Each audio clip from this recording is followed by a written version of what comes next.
That was a great one. Wake up the gimp, because this week it's Pulp Fiction from 1994, written and directed by Quentin Tarantino. The lives of two hitmen, a boxer and a mobster intersect on the streets of LA. Pulp Fiction, a journey through the imagination of a young filmmaker, a landscape of danger,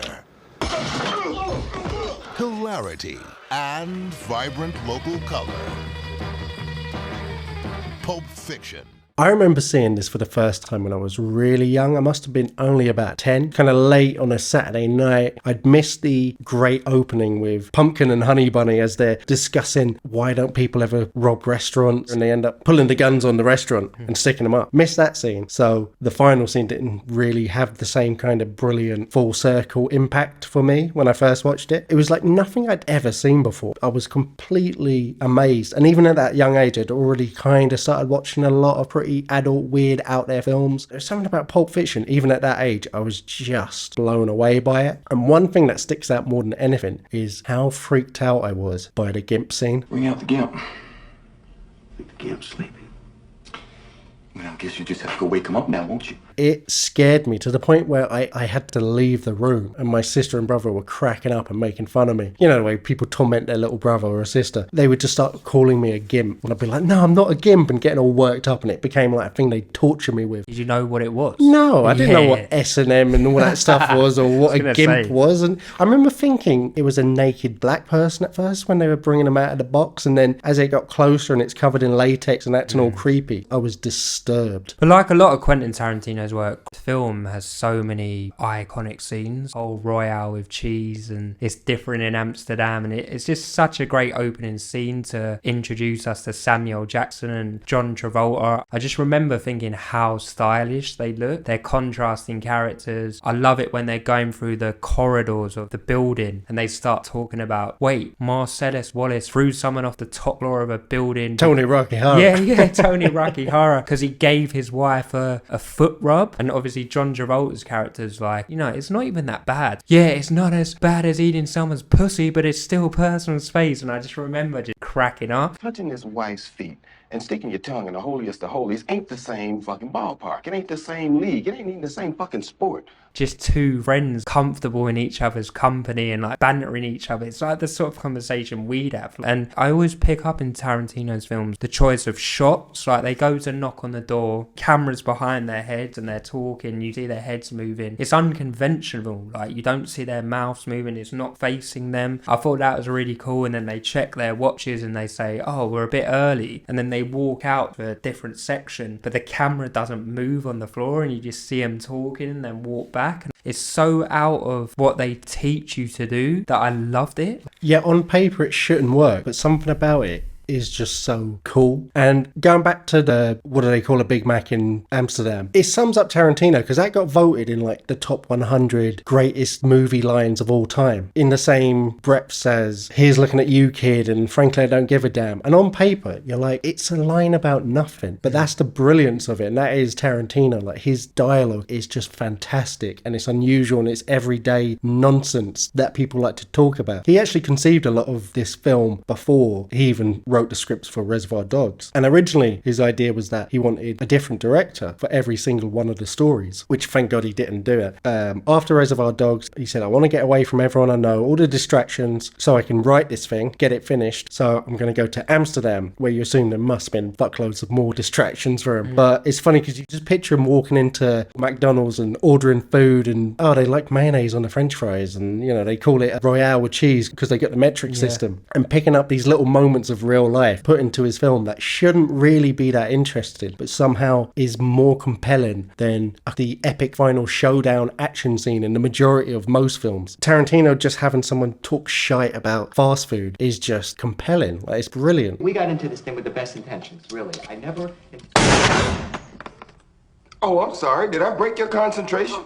the first bit of action in the film where they come across Brett and his couple of friends who are hiding out in this apartment. Up till now, they've been shooting the shit and chatting about Burger King and making jokes about Marcellus Wallace's wife, and they got their game face on as soon as the door opens, and now it's all business. John Travolta kind of takes a back seat in this scene. He's just sort of rooting around in the cupboards looking for stuff. Samuel Jackson takes over and delivers a absolute tour de force in passive-aggressive menace. The moment he walks in, he controls this scene. He controls the room. Brett and his little friends are shitting themselves, terrified, don't know where to go with it, because nothing on paper of what he's saying should be menacing. But there's something about it, you know. He says, oh, where'd you get the burgers from? Big Kahuna Burger. That's that Hawaiian joint, you know. I've been meaning to try that. Do you mind if I have some? You know, if you're an alien or a robot, you'd maybe not even realize something bad is going on. But all the little nuances are there. He's taking someone else's food and their drink and eating it and drinking it without ever breaking eye contact. And you just feel this tension getting worse and worse. Brett starts acting like a little sales guy when you walk into a shop, of trying to build rapport, saying, oh,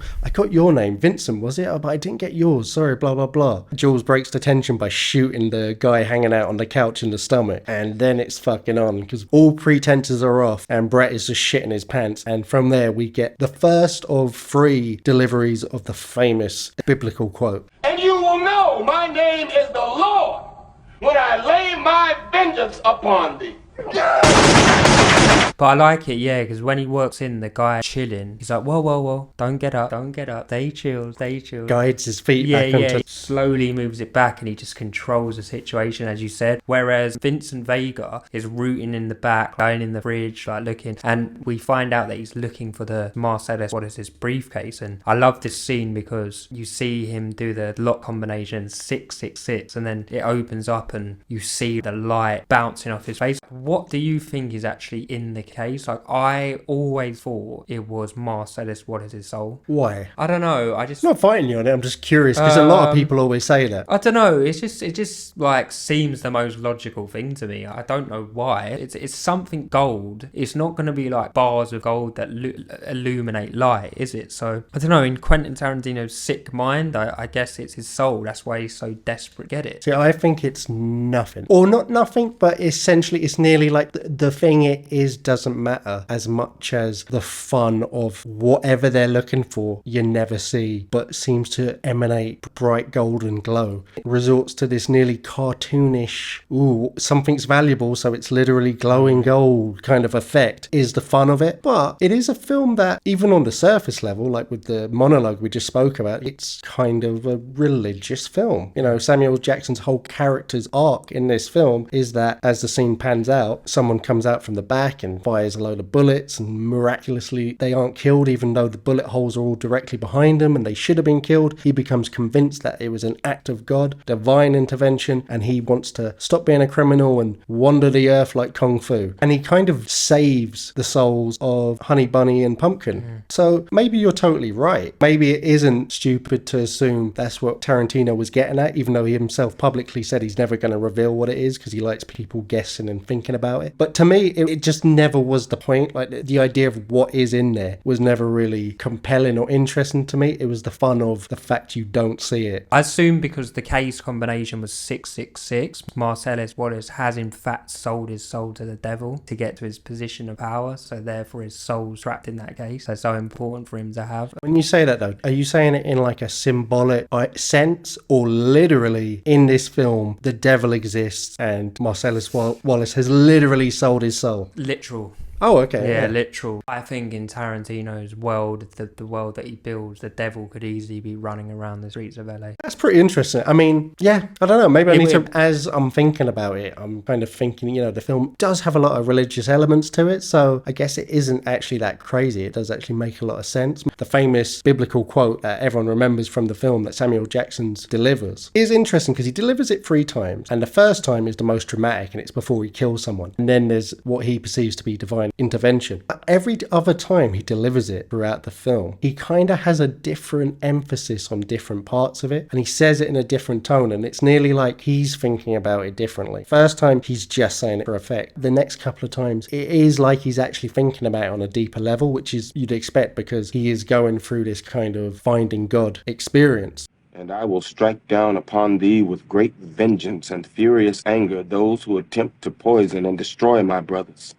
Even on the surface, superficial level of, like he says, he thinks it's just a cold thing to say before he busts a cap in someone's ass, is brilliant.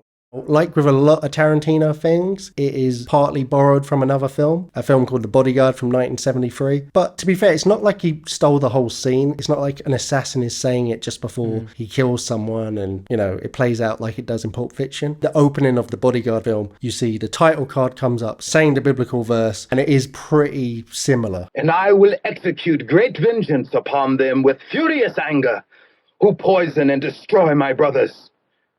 And they shall know that I am Chiba, the bodyguard, when I shall lay my vengeance upon them. Tarantino steals a lot of shit, but this is definitely one of the least egregious versions. Yeah, the thing is with Tarantino, he's such a film dork, Declan. He's seen so many films. We reviewed Chunking Express, and the version I watched actually had an intro from Tarantino to say basically he had seen this at a film festival and his own distribution company bought the right to distribute in America. It shows you how much of a film dork he is. Basically, my point is he has so many reference points and so much inspiration that I'm not surprised he borrows stuff. And he borrows it and uses it for our enjoyment as film fans. Like, this is the most iconic version of this thing. Yeah, and to be fair, sometimes it's so blatant it is just a love letter. Like in Kill Bill, the crazy white-robed, wispy long white hair Asian martial art master who the bride goes to learn under is a character, not just from another film, but from a series of films. And he's kind of nearly like Dracula in the sense that he's a character that gets used in a ton of different martial arts movies and transcends even one franchise. So things like that are just like brilliant, but he is definitely guilty of just blatantly ripping off some movies, but I don't think this is really an example of it. Originally, From Dusk Till Dawn, Harvey Keitel's character, you know, when he's backing off from all the vampires down the corridor, he was saying this first to him, and luckily at some point he lifted that from that script and put it into Pulp Fiction because it's such a better use of it than just a throwaway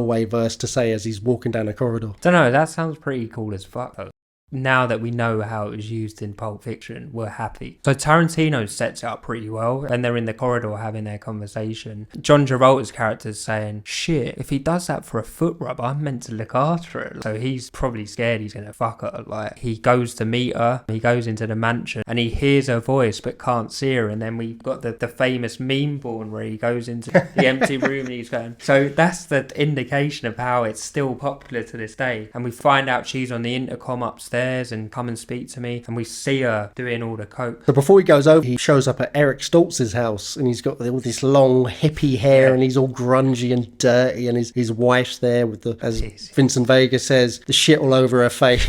That's my wife. And they just start laughing. And he's there to pick up some heroin. His character is a heroin addict, and it's funny because it might be the best acting as a heroin junkie ever. He's so wiped out and just dittering about and sort of mumbling and looking around. His skin looks like shit and his eyes are all over the shop. It feels so accurate. You really believe he's a junkie. Travolta never did heroin in his life. He was saying to Tarantino, how am I going to sell this part of the role? And Tarantino hooked him up with one of his mates who was an ex-heroin junkie. And his advice was, if you want to even get the slightest inkling of what it's like to be on heroin, he said, get fucked on tequila and get into a hot tub and just chill, and that will give you the slightest glimpse into what it's like. So he was like, all right, got with his wife, they both got fucked up on tequila, got in their hot tub, spaced out for a while, and whatever he got out of that obviously worked because he is such a convincing junkie. Like, I love him in this film. So you get drunk, and because of the heat from the hot tub, I mean, like, makes you fucked up. I mean, it was just an ex-junkie's weird way of trying to give him a glimpse into it, but I guess you're really drunk. You're also drunk on tequila, which is an upper, so you're kind of feeling good, and your body is hot as fuck, and you're just getting into that blissful, zoned out, wonderful feeling that it seems like heroin gives you. I mean, let's be real, it looks pretty fucking good. Yeah. Anything that makes you fall asleep standing up must be pretty fun. We are introduced to a great cast of characters throughout this film. I think Eric Schultz is one of my favourite. Just love the way he goes around about his business. He brings John Travolta into the bathroom and there's like 2 bags of heroin. They've built up a friendship. He's like, that's good, you know, all my products are good, but this one is from Mount Pikachu or something. Mount Pikachu, this will blow your fucking socks off. And then John Travolta's like, I'm in an R-in, but we all know which one he's going to get. And then he gets the box out and he's cutting it all up. And I love the line where he goes, is it alright if I shoot up here? And he turns around and he goes, hey, Casa is your Casa. Yeah, me Casa, you Casa. I just love him. The great thing I think about Quentin's writing is that it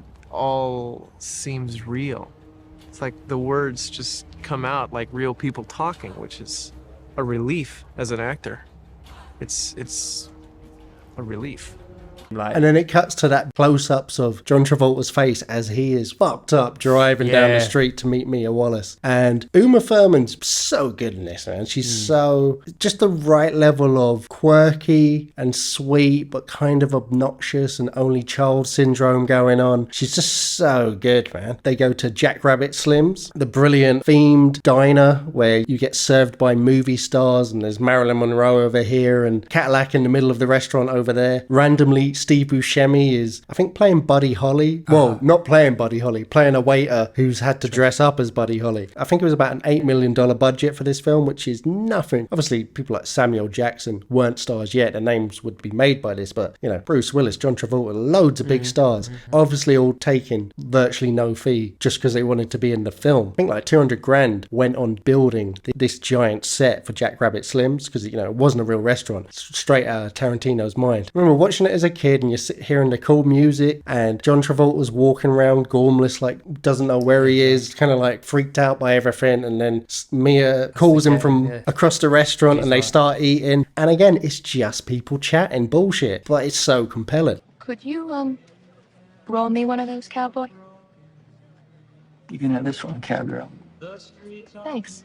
We've seen it in Reservoir Dogs. Steve Buscemi's character saying he doesn't tip. Uma Thurman orders a milkshake. You just order a $5 shake. Yeah, a $5 shake, and it makes a point of how much is it? $5, and I'm thinking $5 now. Yeah, that's nothing. standard now. Yeah, isn't it? mate, it's too cheap. Do you know what I mean? But there seems to be a theme or through Tarantino films of him like, how much is this? But it's just real chat. It's real conversations you'd had, but delivered like Clint Eastwood in The Good, the Bad and the Ugly. Do you know what I mean? Everyday conversations and bullshit you chat with your mates, but delivered by movie stars, by this cool director, and it's just brilliant. Like, it's so good. Earlier on I said about this film having so many iconic scenes, and we get another iconic scene in the dance-off. We've looked at footage of Tarantino behind the scenes where he's dancing as well, like, and it's just cool as fuck. And again, you're kind of like, why? Because on paper it's just they just dance and they win a trophy and you're like, what? But and as well, it could be a bit of a hacky moment. He wanted to cast Travolta. It's not like he happened to get this role. He always knew he wanted Travolta. I think Mickey Rourke was offered it initially, but that was more the studio pushing for it, and he didn't want it anyway. But he was pushing for John Travolta, and you write into it that I'm casting John Travolta and he's gonna dance in my movie. It's a bit, that could really blow up in your face as like a goofy moment. Do you know what I mean? It's a bit odd, but it just fucking works. And the way they dance is just they just sort of do the twist. It is, I guess, what you do in that situation, but they fucking nail it. But then again, if I was going to cast anyone to dance, I'd be like, well, John Travolta was in Night Fever. Oh no, but that's why it's too far. Like, if you're like, oh, I'm doing a musical, fucking cast John Travolta. If there is supposed to be a gangster and he just randomly has a dance at some point in the film. But I like the way that Uma Thurman's character's going all for it. So he's just like,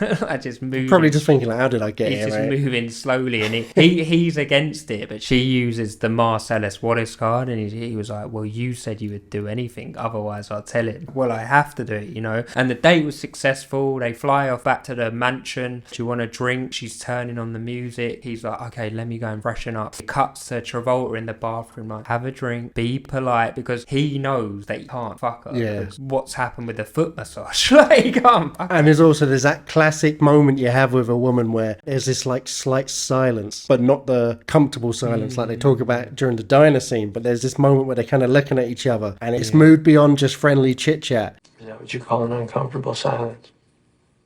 I don't know What you call that? And he's in the toilet, like you said, being like, oh, just go home, jerk off, and fucking forget about this. But he comes out, and she's obviously OD'd because she found his heroin, thought it was coke or whatever. Because, you know, she's been doing coke all fucking night. She's a massive cokehead. And I always love the effect of her ODing. I think it actually does the classic Jaws shot where it's dollying out but zooming in. And it creates this weird effect. I wonder if they got the heroin guy on the payroll. They're like, okay, now you need to tell us what it's like when someone overdoses. But anyway, he's fucked. His mission or his assignment was to take care of Marcellus Wallace's, the biggest gangster in the whole of LA's wife, while he's away, and she's basically dead. So he's like, fuck. And what does he do? He calls up Vance and was like, listen man, I got a really big problem, like, and he's just watching his films like smoking a spliff or doing, I don't know you, wrong caller. Yeah, you're wrong caller. Are you in a public phone? Wrong caller. And then he comes, he crashes in, and they lift her up, and he's like, look. Lovely Leary crashes through the front of his house. Through the front door. The wife of all the piercings, like, fuck off, like, screaming. Basically, sort someone out who's having an overdose. You have to directly inject them with adrenaline directly to the heart. I assume that's true. I mean, I know that paramedics go around in America because of the opioid crisis with shots of adrenaline, so it must be correct. Bang, wakes her up. Such a great moment of tension before it as well, because in reality, he probably held up for like 2 seconds or whatever. Or were they counting for a couple of seconds? But it's so drawn out. You're cutting to shots of the faces looking anticipation. Vince Vega's obviously shitting it. The other guy's shitting it. The wife is actually kind of looking like she's just loving the drama of fuck, what's going to happen? Zooming on the needle as the droplets coming down, and then he bangs it into her heart. Wakes up instantly. She wakes up and she's like, well, she's not fine. She looks unwell. She looks like shit. But it's like, mate, you just had something stabbed directly into your heart. Fuck. Anyway, she manages to like get home, and they say goodnight. It's brilliant as well, because you had the moment earlier where she's basically talking about her failed acting career. She was a member of the Girl Force 5 or whatever the fuck it's called. Yeah, Fox Team 5. Fox Team 5, yeah. You know, his team of female secret agents with special powers. Her gimmick was that she'd tell a joke every episode, and she didn't want to tell it. First little inkling of she's not always confident and the life and soul of the party. She's a little bit insecure, doesn't want to say it, but nice little roundup of their night is she finally tells them the joke at the door. So just a brilliant moment. But I love as well that fake TV show and conversations that Tarantino and Uma Thurman would have on set about that eventually became the early seeds of what would become Kill Bill and her character, the bride. So it's awesome where you just picture him and Uma Thurman having conversations on set in between takes, and gradually him getting this idea of Kill Bill. Was Tarantino doing a thing with her? I mean, I'm sure he would have liked or it, they were but just no. mates or something. You know, very close in work setting. I think they used to call each other their work muse. I'm sure he would have wanted to. She was basically like besties, and like he wanted to fuck her, and he Probably, was in the friend. Oh, you never know. I think she was married at that point anyway, but fair. Fuck knows, you know. You never know.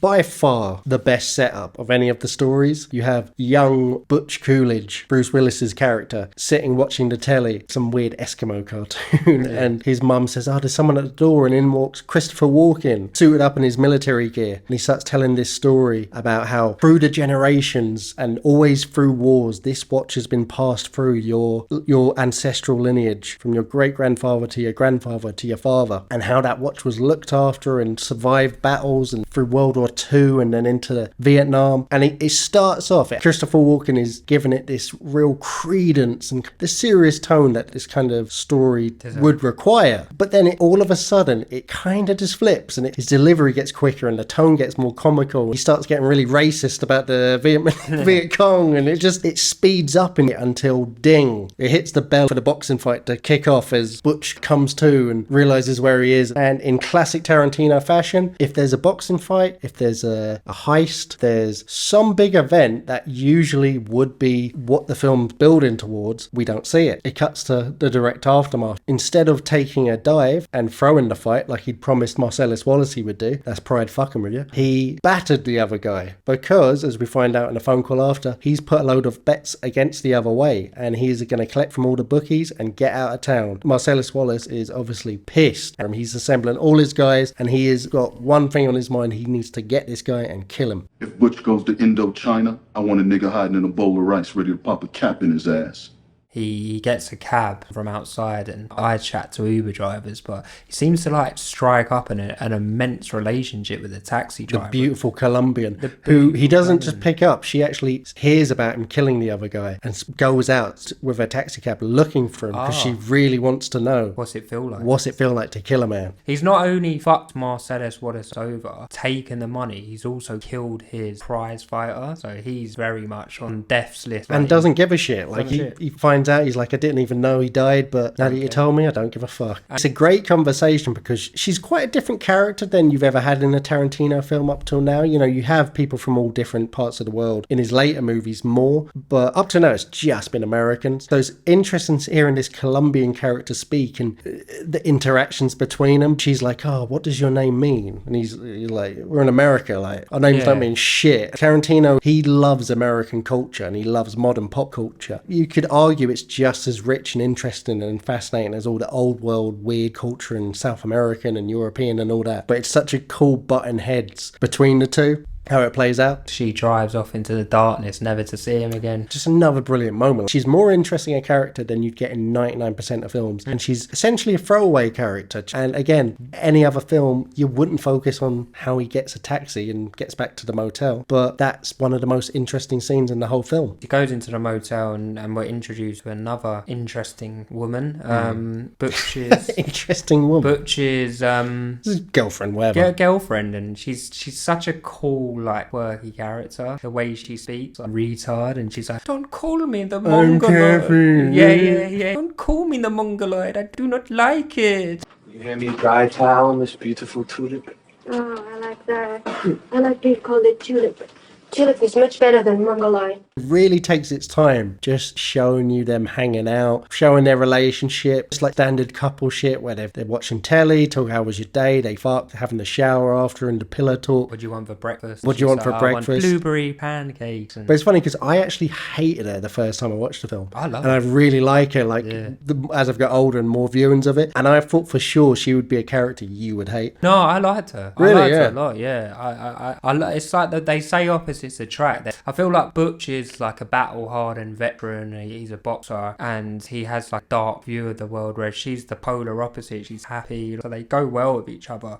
He's combing the case and he says, where's my father's watch? She doesn't know the backstory to it, but we do as the audience, that it survived the torture camp up someone's bumhole given to him by Christopher Walken's character, and he's going ballistic. He's fucking shouting at her, did you leave it in the apartment? And she's like, I'm certain I did not. I picked it up. And he's like, it's a simple yes or fucking no. And he's going mad. But I like the continuation of it where he sits down, takes a breather and says, I'm sorry for shouting. You didn't know about the reverence of the watch. So like she's cowering in the corner, he's smashed everything up. It's so funny when he's kicking and screaming and throwing the telly across the room, and then he just completely calms down. He does. He just goes, and the way he's like, do you know what my father went through to get that watch? It's too long to go into now, but it was a lot. He knows that he's being trapped, but he has to go and get this watch. So he has to go back to his apartment, but he knows full well, Declan, like the probability that the first place the hitmen are going to go is the apartment. He's putting the key in slowly. It's a really cool shot where it cuts to the key, like turning quietly.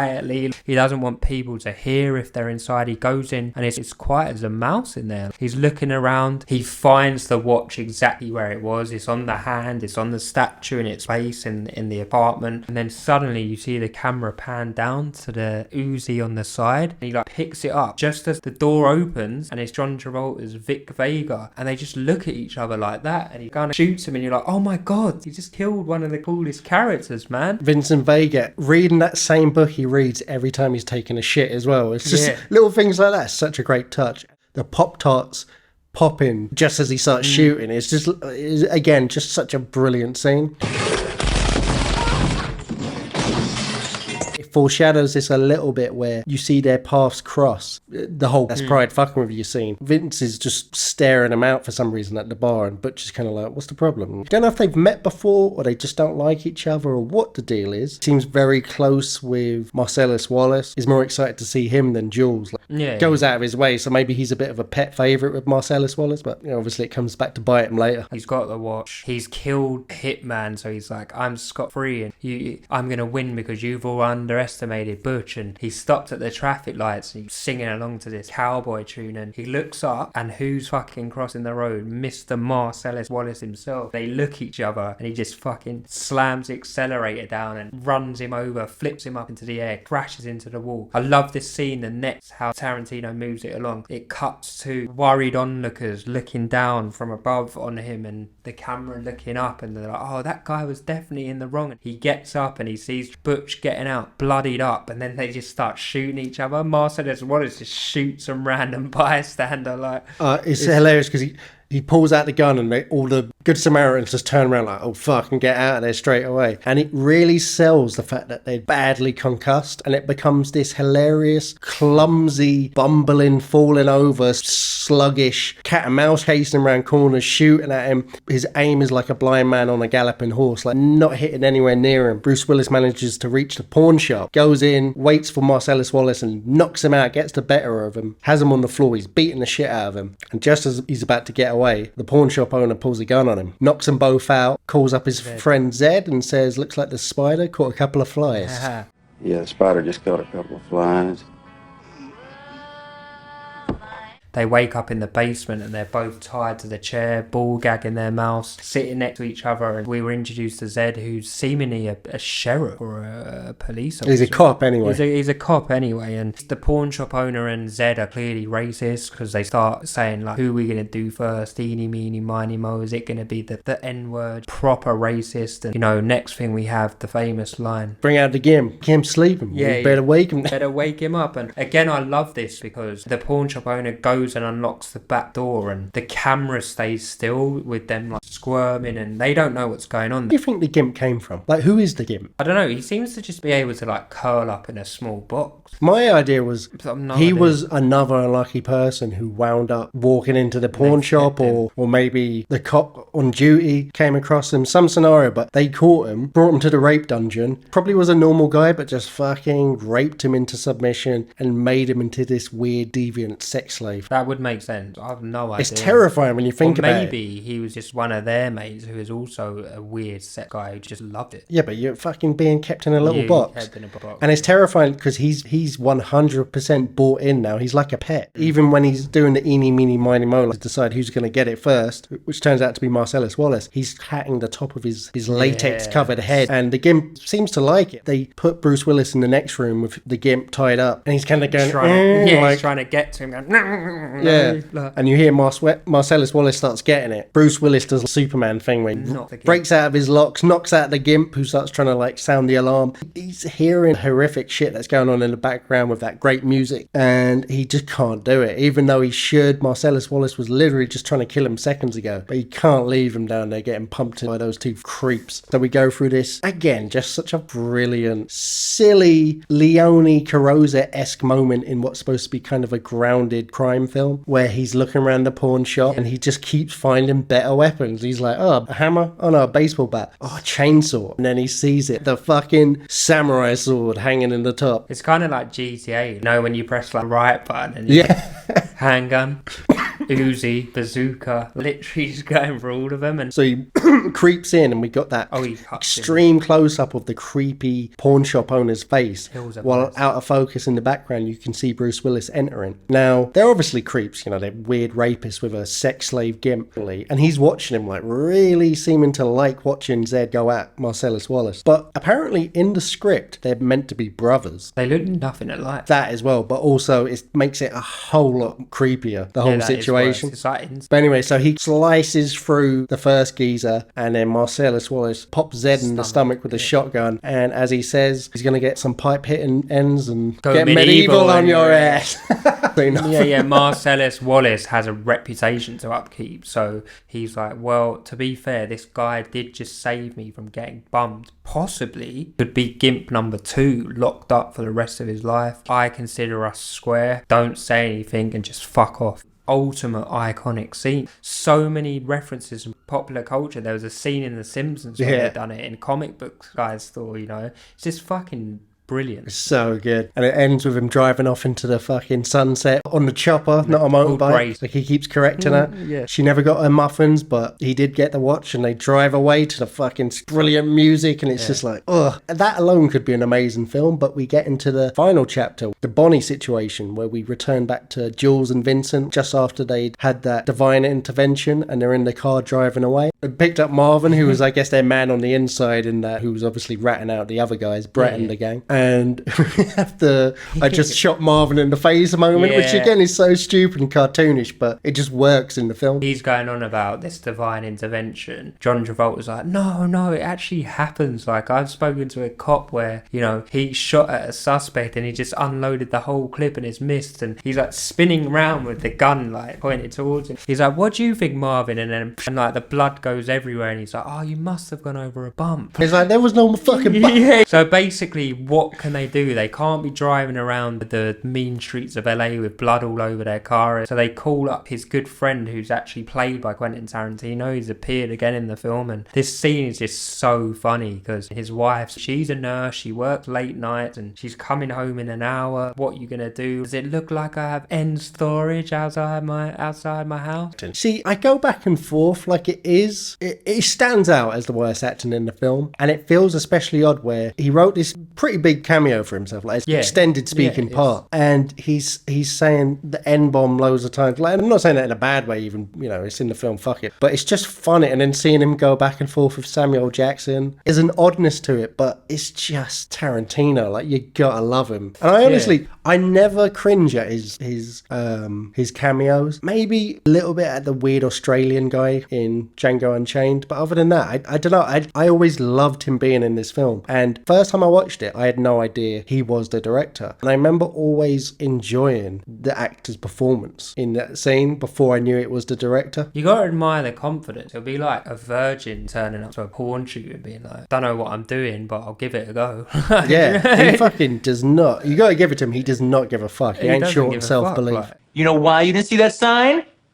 Why? Because it ain't there, because storing dead niggers ain't my fucking business, that's why. At the end of the day, it's his film. He can do what he fucking wants. Like. So then we get introduced to Harvey Keitel showing up as the wolf. In Britain here, we have this advert for an insurance.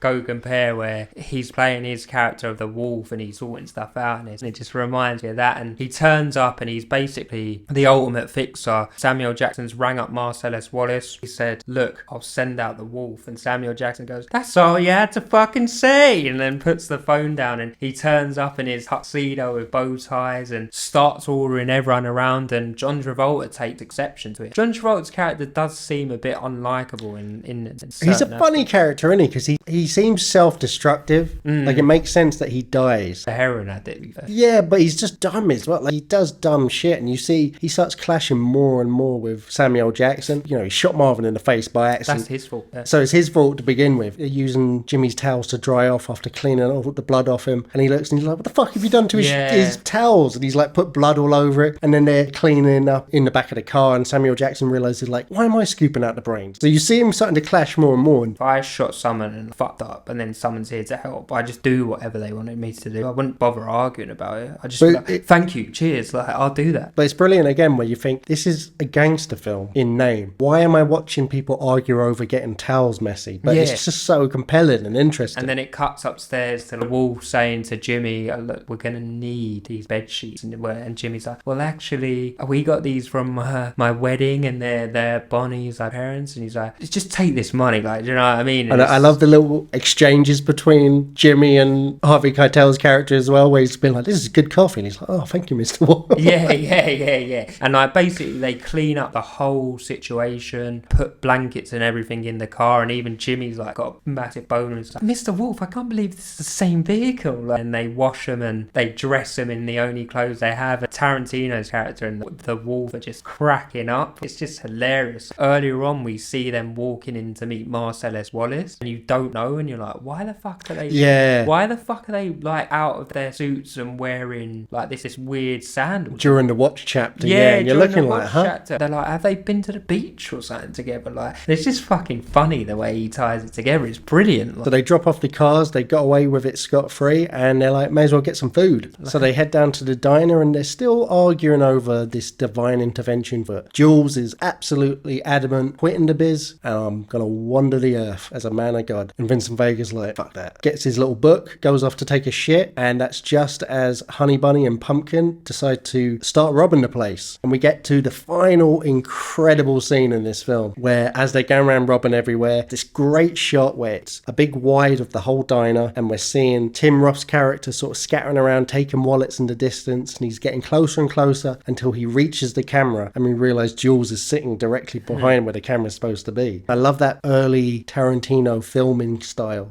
where a lot of the time it would be very fluid, but the camera wouldn't move. The action would be far away and move to it in a weird way. He comes across Samuel Jackson, and he gets his wallet, but he eyes up the briefcase. He's like, nah, I want to see what's in that briefcase. Opens it up, we get the glow, you know, seemingly as it is soul, like you seem to think, who knows, but whatever it is, Tim Roth is enamored by it. And that's when Jules manages to turn the tables and put a gun to his head. And we get into this beautiful scene where he plays through the biblical verse that he's said to everyone that he's ever killed, and he's kind of pondering it as he's playing with Tim Roth's character's wife and talking everyone down and talking Vince Vega down when he returns from the toilet, and calmly navigating everyone through this Mexican standoff. And he basically buys his soul, as he says. I'm trying to be better, but I'm buying your soul, I'm paying you so that I don't have to kill you. And he sends them off into the distance. But I'm trying, Ringo. I'm trying real hard to be the shepherd. And you're just left like, fuck me, man. What a fucking film. The Palme d'Or goes to Pulp Fiction.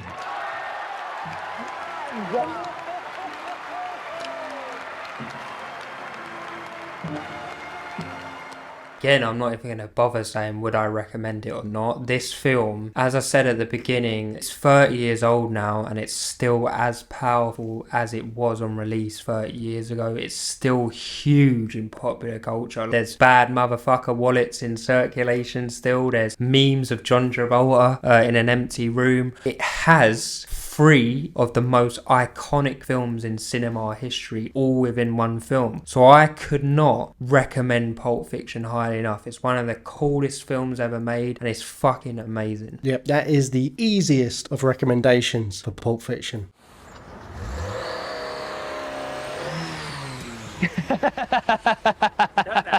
That was a great one.